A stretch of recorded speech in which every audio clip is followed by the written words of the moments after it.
guys, Nary here from Drakewing Gaming. Some of you know me on Twitter, The Gaming Dragon. Today I'm coming back at you another Let's Play episode of Echo, Carl's Path.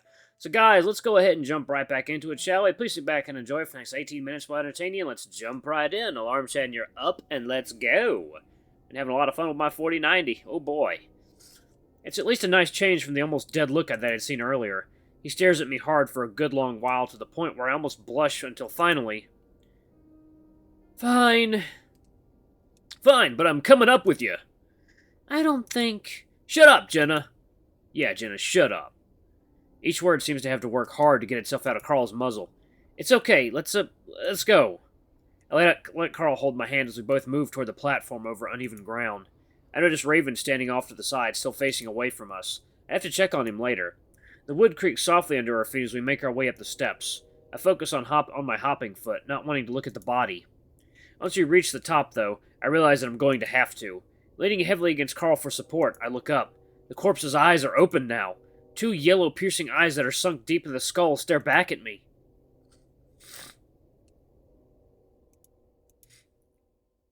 You are disgusting!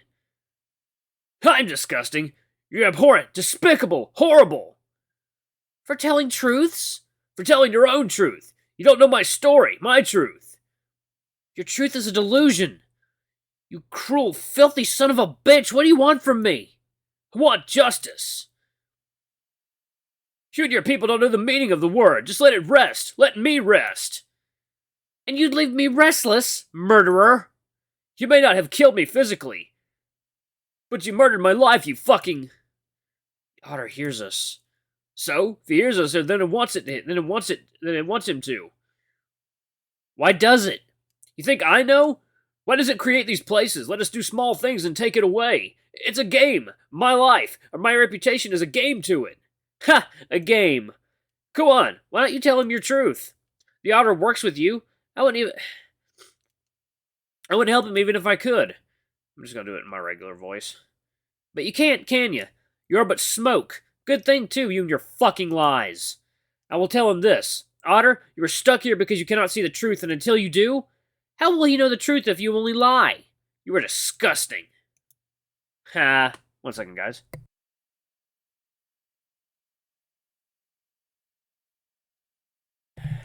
I'm 9 or 10 and I'm sitting under a tree in the forest. I like the feeling you get when you finish crying. The stuffed up nose and throbbing in my head along with the feeling of having just run 10 miles. Who the fuck just runs 10 miles? Like, I've just finished something really hard and now it's over. And then... a creak in the branches above me. I look up and see the fox, hanging from a rope. His dead eyes are on me.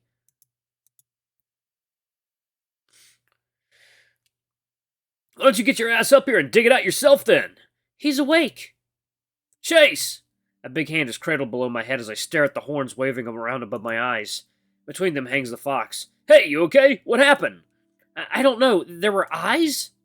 I stare harder at the fox, but the eyes are closed. Yeah, me too. But you sort of just fell back. Sorry, I dropped you, and I think you hit your head. That explained the headache. My head throbs with each heartbeat. Why didn't you grab the letter, Chase? Are you kidding me? I flinch at Carl's loud voice and the spit that flecks off my face. He just passed out, and that thing had something to do with it. Like I said, dig it out of the fucking mouth if you want to. Dig what out? I crane my head painfully to look at Jenna. She stands in the exact same spot, staring stoically. Raven has moved to stand next to her, but now his eyes are wide, staring at the fox. I turn my head back around towards the hanging fox, and that's when I see the letter is gone. Where did it go? I push myself up, cringing as I once again forget about my ankle. Carl hurriedly fusses around me, helping me stand. I keep my eyes on the fox the entire time, but I don't see any signs of life. What happened? You fell! No, the fox. What happened to the letter? He ate it. What? How?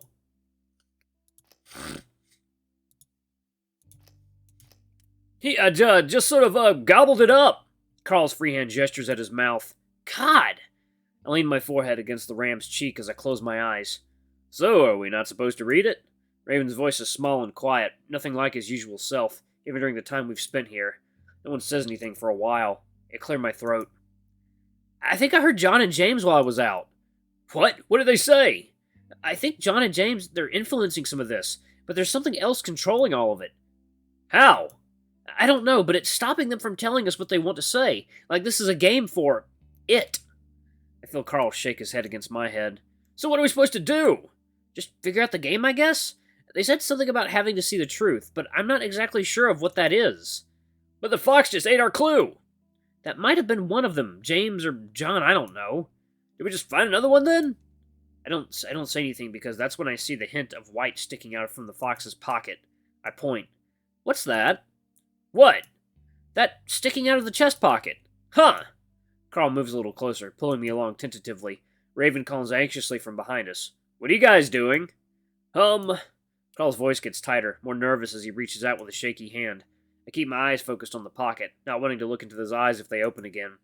Carl touches the chest, yanking back his hand once before slowly going in again. His face turns towards mine, cringing as he tries to look and not look at the same time. He fumbles at the pocket for a moment, the fox swaying just slightly from the ram's poking fingers. Finally, after what seems like several eternities, Carl manages to get a grip on the note. Once he does, he yanks his hand back. Almost hitting the fox's muzzle as he slides the letter free from the pocket. Okay, let's go!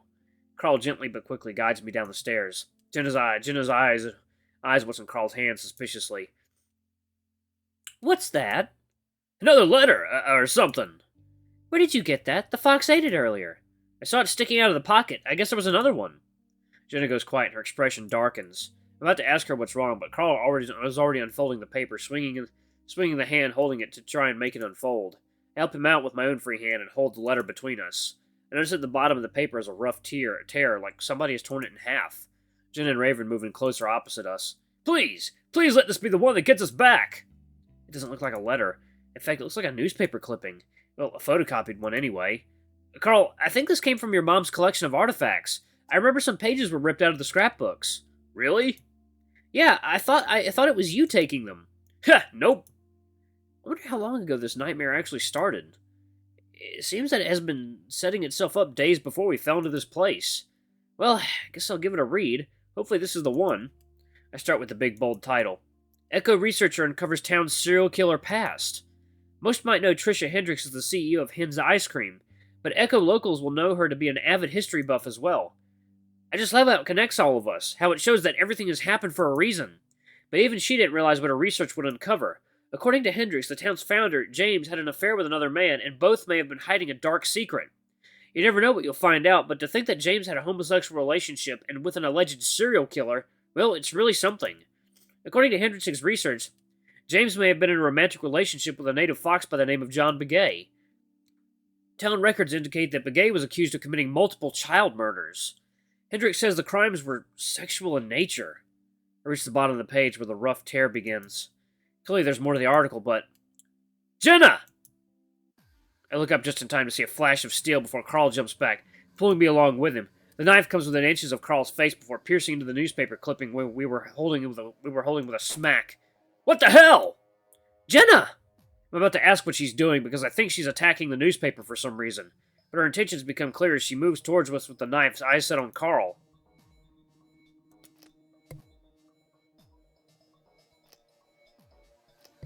Oh boy. Jenna, stop!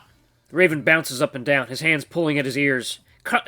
Raven's like the most useless character. Oh my god, he doesn't do anything. Carl moves back as fast as he can while I limp along. Jenna, what are you doing? Jenna lunges at us, the knife arcing down from above again. This time she's too close and Carl pushes me to the side as he jumps back. I go down on my butt on the rocky ground. Putrid lying beast! Where's my letter? I don't know! What did I do? Carl's stuttering, stumbling, eyes wide with terror. I don't even know if he's going to defend himself when Jenna gets to him. With a muffled scream, I push myself onto my feet and hobble after them, each step sending electric lances of pain up to the back of my brain. I don't have time to dwell on it, though, because that's when Jenna reaches Carl. She grabs one of his horns and yanks him close, Carl swinging his fist wildly in her direction. It's a valiant effort, but Carl's not a fighter, and aside from letting out a few grunts, Jenna isn't affected. She raises the knife just as I reach him. No, stop! Grab Jenna. I need to pull her away from Carl. I reach out, grabbing the fox by the back of her shirt and yanking as hard as I can. Jenna falls back and unexpectedly turns into me as she does. Uh-oh. A deep, penetrating bolt of pain goes into my chest. I gasp like I've just jumped into a pool of ice-cold water. I can't help it. It's like a reflex. With the gasp comes a violent change of light and scenery, and suddenly I'm in darkness. Not complete darkness, though, because the moon shines down on us. The pain in my chest gives a few deep throbs before Jenna yanks the knife out of my chest. Chase! Carl screams my name as I go to my knees, with hands pressed to my chest. Chase! Chase! I hear Carl stumbling around as Jenna turns back around toward the ram. I look up to Carl, trying to ask for help, tasting blood in my mouth. Carl isn't looking at me. He's stumbling around, looking everywhere except for where I am, while at the same time trying to dodge Jenna. Where is he? I raise a hand, trying to show him. Maybe it's too dark. At that moment, Raven, almost invisible in the darkness, tackles Jenna to the ground. Stop it! Stop this! This is crazy! Please just stop! He pins her easily. Chase! I force myself to stand, panicking now. The throbbing in my chest is different. Odd. Something deep inside me has been hit. Oh, fuck. I hope she didn't nick his heart. Help me. I stumble toward Carl, but he moves further away from me. Chase! He's crying now, but he can't see me. I look behind me, seeing the few lights of Echo, all of the normal buildings under the moonlight. I'm back, but I'm dying, and Carl can't see me. I need to get help. I stumble toward the hill, shakily trying to climb up the incline of rocks and dirt. My shirt is soaked and it clings to my body like a second skin. Each pulse of my heart sends a wave of warmth over my chest and stomach. If I can just get to Carl's house, I can call someone. I get to the top of the slope, onto the actual road. There's a pop in the distance. A gunshot? Did you stab him? Raven, there's blood on the knife! Oh my god! Carl screams to me when I turn back around. But if I can only get to the house, get a phone, call for help from me and my friends. But everything's getting hazy. My legs are like lead. I can't even feel my ankle anymore. My ears seem to clog up and my breathing slows down. All I can hear is my heartbeat in my ears, and my breathing in both are getting weaker. Darkness creeps in on the edge of my vision. Something lays on the road in front of me, and my legs give out as I pass out. Slumped on my knees, I look at it, and see a weasel. Duke? I can't tell because most of his face is missing, and there's a little plastic thing stuck in the bloody mess. I don't really care, though. Everything feels peaceful for once. Quiet and peaceful. I stare down at my chest, watching as blood pumps out with each heartbeat, staining all the way down to my knees now.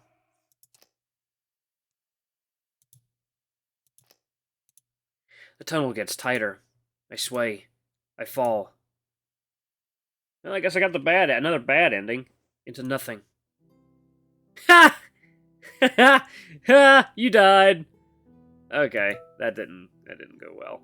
So let's, load back up. Yeah, there we go. Okay, yeah, that did not go very well, I will say. We'll just push Jenna. Carl, watch out! I yell as loud as I can before giving the fox the hardest shove I can give.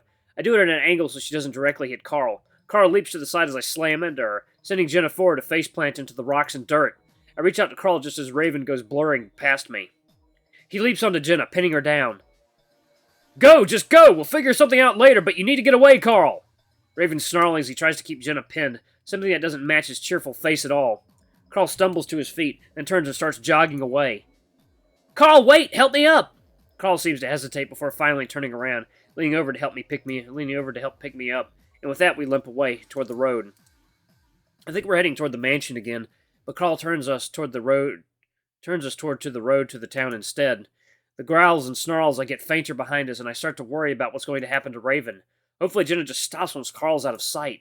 He seems to be the only thing she's interested in right now. Carl breathes raggedly in my ear, over the sound of his stumbling clops and my dragging shuffles. Carl, you want to go back to your house instead? Carl doesn't respond, and I look over to him to see him looking straight ahead, eyes fixed on something. Carl? He gives his head a little shake, so I go back to staring at my own feet. My ankle is numb at this point, which I guess is better than the lancing pain I had earlier. We're further down the road now, to the point where I can't hear Jenna or Raven anymore. Going this way might have been a good idea, since Jenna will probably end up going back to the mansion. Does she just need time to cool down? And where are we supposed to go now? I'm starting to realize that what just happened is going to affect everything. How are we even going to be near each other now? Jenna just tried to kill Carl. Jenna. Or John. I feel a sudden burst of anger towards him. A fucking serial killer possessing her, forcing her to do this shit. Carl's breathing is getting more ragged. I look over at him again, and I'm not really surprised to see tracks of tears down his face. Carl, do you need to sit down a second? Take a rest? A few seconds later, Carl stops abruptly next to a small boulder, and I allow myself to be sat down on it. The ram doesn't sit down with me, though. Instead, he starts pacing back and forth in front of me, occasionally wiping his face with his arm. Carl! Carl, sit down! I don't know what to do, Chase! Neither do I. Just sit down for a second and we'll... No! I don't know if we'll ever get out of here! Carl sobs and goes into a coughing fit. No. Come on. We're doing good. We're at least getting somewhere. Where? This could go on forever. You don't know! I look up at the ram, trying to think of something comforting to say. Chase, I can't do this. I need a second. Carl turns and starts walking further down the road. Carl, wait, we shouldn't split up. Hang on.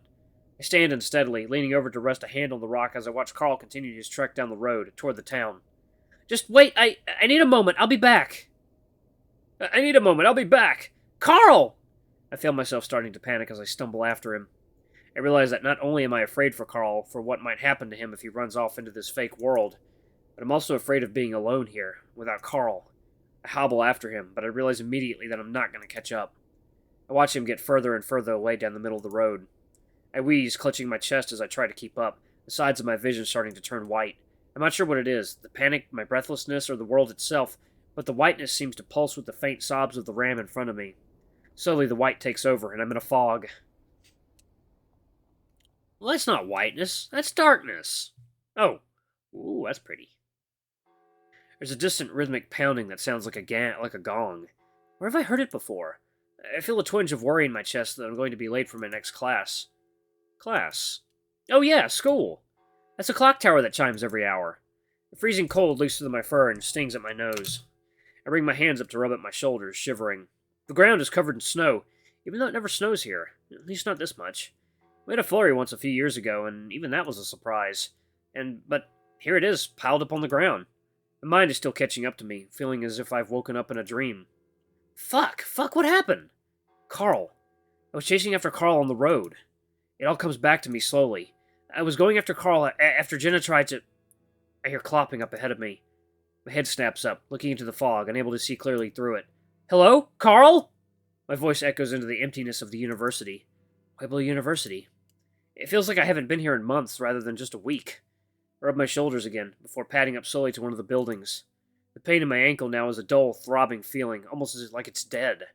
It doesn't seem like a good thing, but I at least can walk. It's just that I have to limp, feeling like I'm walking with a giant log instead of a leg. I focus on the building in front of me. I don't remember this one. In fact, I don't really remember any of them. The buildings are different shapes, just built with the same materials and colors of the buildings at the university. I reach out, grasping at the handle. It's locked. I stare at the door for a while, unsure of what to do. More distant clopping up the sidewalk gets my attention, so I start moving in that direction again. Carl? I call out more softly now because I'm starting to feel afraid of where I am. While I can't see anyone, the fur on my neck is prickling, like I'm somehow extremely vulnerable. I guess the only thing I know for sure about this ordeal is that nothing is as it seems, and for some reason I don't feel like I'm in a safe place. You were never there for me, you know. Ooh, I'll save it right there. Alright guys, thank you so much for watching. Don't forget to like, comment, subscribe, ring that notification bell, leave a super thanks or a tip if you can, it always helps.